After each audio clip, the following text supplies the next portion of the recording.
Roots மக்களுக்கு வணக்கம். இப்பலாம் சோஷியல் மீடியாவை திறந்தாலே அதுவும் முக்கியமா இன்ஸ்டாகிராம் இதை பார்க்கும்போதெல்லாம் ஒவ்வொரு நடிகர்களும் ஒவ்வொரு நடிகையும் ஒவ்வொரு விதமான பேட்டி கொடுத்துட்டு இருக்காங்க. அது என்ன அப்படின்னு பாத்தீங்கன்னா, என்ன இவங்க ஏமாத்திட்டாங்க, இவங்களால நான் வந்து ஏமாத்தப்பட்டிருக்கேன், என்கிட்ட இவங்க இத்தனை லட்சம் கொள்ளை அடிச்சிட்டாங்க, அது மட்டும் இல்லாம என்ன இப்படியெல்லாம் சொல்லி ஏமாத்திட்டாங்க, இவங்க சரியில்லை அவங்க சரியில்லை, இந்த பக்கம் போவாதீங்க அந்த பக்கம் போவாதீங்க அப்படிங்கிற மாதிரி நிறைய பேர் வந்து ஒவ்வொரு விதமான கான்ட்ரவர்சிஸை கிரியேட் பண்ணிட்டு இருக்காங்க. அதுல இப்போ ரீசெண்டா பாத்தீங்கன்னா ரொம்ப பாதிக்கப்பட்டிருக்கு. அதாவது என்னோட கடின உழைப்பை திருடிட்டாங்க அப்படின்னு சொல்லி ஒரு நடிகை வந்து கண்ணீர் மல்க ஒரு பேட்டி கொடுத்திருக்காங்க. அதாவது ரொம்பவே கஷ்டப்பட்டு நான் சம்பாதிச்ச என்னோட பணத்தை தேவையில்லாம ஒருத்தவன் என்னை ஏமாத்திட்டான், என் பணத்தை வந்து ஏமாத்திட்டான், என்கிட்ட வந்து நகைய வாங்கி அவன் வச்சு அதை திருடி ஏமாத்திருக்கான்றது எனக்கு தெரியல, எனக்கு தெரியாம நான் ஒருத்தரை நம்பி இந்த அளவுக்கு பெருசா மோசம் போயிட்டேன் அப்படின்ற மாதிரி எல்லாம் அவங்க வந்து பல குற்றச்சாட்டுகள் முன் வச்சிருந்தாங்க. அவங்க யாரு அப்படின்னா விஜய் டிவி பிரபலம் தாமரை தான். தாமரை வந்து கூத்துப்பட்டறை அப்படின்ற மாதிரி நிறைய நடனம் வேடம்லாம் அணிவாங்க. அதுல வந்து தாமரை முக்கியமா இருந்தாங்க. சோ அதுல இருந்துதான் அவங்களுக்கு ஒரு வாய்ப்பு கிடைச்சது பிக் பாஸ் வீட்டுக்குள்ள போறதுக்கு. பிக் பாஸ் வீட்டுக்குள்ள போயிட்டு அவங்களோட லைஃப் ரொம்பவே மாறிடுச்சு. அவங்க ஃபேமிலியோட இப்ப ரொம்ப நல்லா இருக்காங்க. பட் பிக் பாஸ் வீட்டுக்குள்ள வரும்போது பாத்தீங்கன்னா ரொம்ப கஷ்டப்படக்கூடிய ஏழ்மையான சூழ்நிலையில இருக்கக்கூடிய ஒரு பெண்ணாதான் அவங்க உள்ள வந்தாங்க. பல விமர்சனங்களுக்கு மத்தியில நடனமாடி தன்னோட குழந்தைகளையும் தன்னோட குடும்பத்தையும் காப்பாத்திக்கிட்டு வந்தாங்க. பிக் பாஸ் அப்படிங்கிற ஒரு பிளாட்ஃபார்மை யூஸ் பண்ணி இன்னைக்கு நல்ல ஒரு நிலைமைக்கு வந்திருக்காங்க. ஸோ விஜய் டிவில அடுத்தடுத்து பல சீரியல்ஸ்களும் அவங்க பண்ணிட்டு இருந்தாங்க. அது மட்டும் இல்லாம நிறைய பெய்ட் ப்ரமோஷன் எல்லாம் போனாங்க, நிறைய இடத்துக்கு கெஸ்டாலாம் போயிருந்தாங்க. அவ்வளோ அளவுக்கு அவங்கள வந்து அந்த ஷோ வளர்த்து விட்டு இருந்தது. இப்போ வந்து அவங்க ஒரு கண்ணீர் மல்க ஒரு புகார் ஒண்ணு கொடுத்திருந்தாங்க. என்ன அப்படின்னா, அதாவது சின்ன மருமகள்னு ஒரு சீரியல்ல அவங்க அந்த ஹீரோயினுக்கு அம்மா கேரக்டர் பண்ணிட்டு இருந்தாங்க. அதுல இந்த ஹீரோயின் இவங்க எல்லாருமே ரொம்ப ஃப்ரெண்ட்லியா இருப்பாங்க. அந்த ஹீரோயினை பத்தியே ஏற்கனவே நிறைய விமர்சனங்கள் வந்தது. அதாவது அவங்க வந்து இன்ஸ்டாகிராம்ல சிங்கிள்னு போட்டிருக்காங்க, பட் அவங்களோட ஹஸ்பண்ட் இருக்காங்க, ஏற்கனவே இவங்களுக்கு கல்யாணம் ஆயிடுச்சு அப்படின்னு சொல்லி அவங்க ஹஸ்பண்டே திடீர்னு வந்து அவங்க போட்டோஸ் எல்லாம் ஷேர் பண்ணி இவங்க ஏமாத்துறாங்க. இவங்க வந்து என்னோட காதலி, என்னோட மனைவி, இவங்க என்கிட்ட இருந்து டிவோர்ஸ் கேட்டாங்க, நான் டிவோர்ஸ் கொடுக்கல, பட் அதனால இப்ப சீரியலுக்குள்ள வந்துட்டாங்க, ஆனா எனக்கு திரும்பவும் அவங்களோட சேர்ந்து வாழணும் அப்படின்னு சொல்லி அவரு பல கோரிக்கைகளை முன் வச்சிருந்தாரு. இந்த விஷயம் ஒரு டைமிங்ல ரொம்பவே விமர்சனமா பேசப்பட்டது, ரொம்ப கான்ட்ரவர்சியா போச்சு.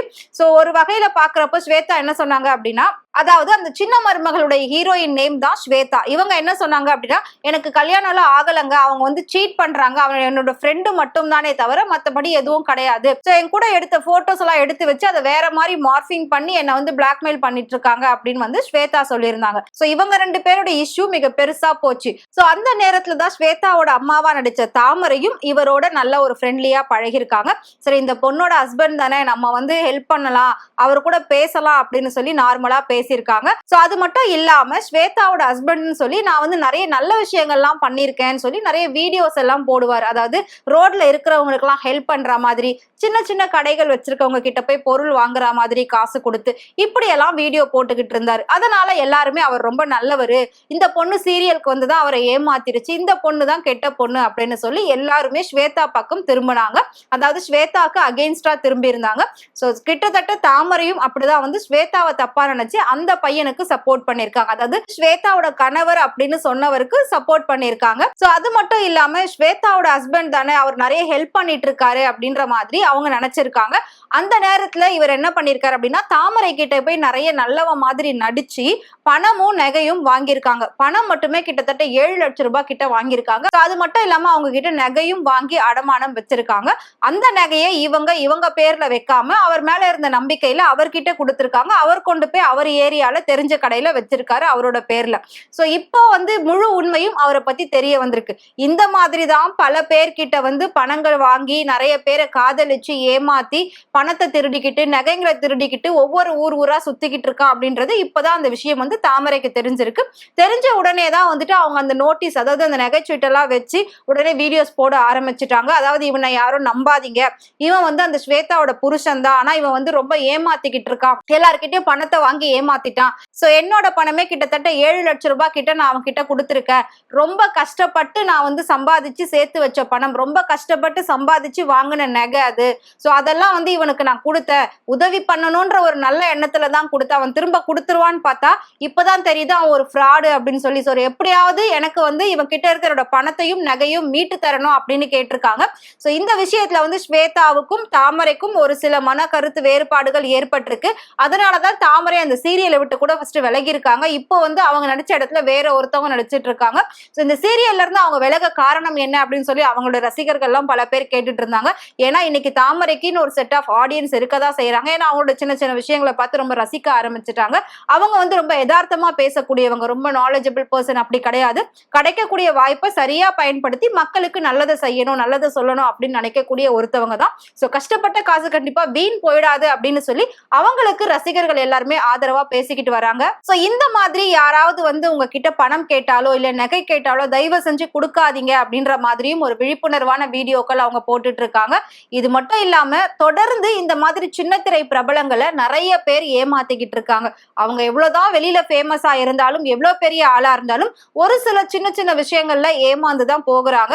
சோ இதனால இந்த மாதிரி விஷயங்களை தடுக்கணும் அப்படின்னா இதுக்கெல்லாம் வந்துட்டு ஒரு விழிப்புணர்வு வேணும். இதுக்கெல்லாம் வந்து சங்கத்துல உடனடியா ஏதாவது ஒரு முடிவு எடுக்கணும், இதுக்கான ஒரு திட்டமிடல் இருக்கணும் அப்படின்ற மாதிரி பல நடிகர்கள் பல நடிகைகள் கோரிக்கையும் வச்சிருக்காங்க. சோ தொடர்ந்து விஜய் டிவி பிரபலங்களுக்கு தான் ஒவ்வொரு பிரச்சனையா வந்துகிட்டே இருக்கு. சோ ஏன்னா இதுக்கு முன்னாடி நாஞ்சில் விஜயனுக்கு பிரச்சனை வந்தது, பிரியங்காக்கு பிரச்சனை வந்தது, மணிமேகலைக்கு பிரச்சனை வந்தது, சிவாங்கிக்கு பிரச்சனை வந்து, இந்த மாதிரி ஒவ்வொருத்தரும் ஒவ்வொரு விதமான பிரச்சனைகள்ல மாட்டிக்கிட்டே இருக்காங்க. சோ அடுத்தடுத்து என்ன நடக்க போகுது, இந்த பணம் அவங்களுக்கு எப்ப திரும்ப கிடைக்க போகுது, எப்படி கிடைக்க போகுது, நம்மளோட காவல்துறையினர் எப்படி அவங்கள பிடிச்சு மீட்டு தருவாங்க அப்படின்றதையும் நம்ம வந்து வெயிட் பண்ணி பார்க்கலாம். சோ இந்த மாதிரி யாரும் தேவையில்லாம ஸ்கேம்ல மாட்டி ஏமாறாதீங்க அப்படின்றதுதான் மிகப்பெரிய ஒரு விஷயமா இருக்கு. சோ இந்த விஷயத்தை பத்தி நீங்க என்ன நினைக்கிறீங்கன்றது மறக்காம கமெண்ட்ல சொல்லுங்க. இதே மாதிரி சினிமாவை பத்தியும் சினிமா நடிகர் நடிகைகளை பத்தியும் டே பை டே இன்ட்ரெஸ்டிங்கான விஷயம் தெரிஞ்சுக்கணும் அப்படின்னு நினைச்சீங்கன்னா மறக்காம ஃப்ரெண்ட்வுட் சேனலை ஃபாலோ பண்ணிக்கோங்க. வணக்கம் மக்களே. ஒரு வாரத்துக்கு முன்னாடி ஈக்காட்டு தாங்கல் போலீஸ் ஸ்டேஷன்ல நான் கம்ப்ளைண்ட் கொடுத்திருந்தேன். காவல்துறையினர் என்னுடைய கம்ப்ளைண்ட்டை எடுத்துக்கிட்டு இன்னைக்கு சம்மன் அனுப்பியிருக்காங்க. இதே சம்மன் ஆதிக்கும் போயிருக்கோம். கண்டிப்பா வந்து நாளைக்கு காலைல 10 மணிக்கு ஆஜராகணும் அப்படின்னு சொல்லியிருக்காங்க. என்கிட்ட இருக்க ப்ரூஃப் எல்லாம் கொண்டுட்டு போய் நான் நாளைக்கு காலைல 10 மணிக்கு ஆஜராவேன். நீயும் நல்லவன் அப்படின்ட்டு ப்ரூஃப் தேடிட்டு ஒருத்தரை பழி வாங்கணும் அப்படின்னு ஒன்று பண்ணிட்டு இருக்கல. நீ நல்லவனா இருந்தா நாளைக்கு ஆஜராகி உன் பக்கம் இருக்க நியாயத்தையும் சொல்லு, என் பக்கம் இருக்க ப்ரூஃபையும் என்னோட செயினை நீ எடுத்தியா இல்லையா அப்படின்னு நாளைக்கு தெரிஞ்சிடும். வணக்கம் மக்களே. ஒரு வாரத்துக்கு முன்னாடி ஈக்காட்டு தாங்கல் போலீஸ் ஸ்டேஷன்ல நான் கம்ப்ளைண்ட் கொடுத்திருந்தேன். காவல்துறையினர் என்னுடைய கம்ப்ளைண்ட்டை எடுத்துக்கிட்டு இன்னைக்கு சம்மன் அனுப்பியிருக்காங்க. இதே சம்மன் ஆதிக்கும் போயிருக்கோம். கண்டிப்பா வந்து நாளைக்கு காலைல 10 மணிக்கு ஆஜராகணும் அப்படின்னு சொல்லியிருக்காங்க. என்கிட்ட இருக்க ப்ரூஃப் எல்லாம் கொண்டுட்டு போய் நான் நாளைக்கு காலைல 10 மணிக்கு ஆஜராவேன். நீயும் நல்லவன் அப்படின்ட்டு ப்ரூஃப் தேடிட்டு ஒருத்தரை பழி வாங்கணும் அப்படின்னு ஒன்று பண்ணிட்டு இருக்கல. நீ நல்லவனா இருந்தா நாளைக்கு ஆஜராகி உன் பக்கம் இருக்க நியாயத்தையும் சொல்லு, என் பக்கம் இருக்க ப்ரூஃபையும் என்னோட செயினை நீ எடுத்தியா இல்லையா அப்படின்னு நாளைக்கு தெரிஞ்சிடும்.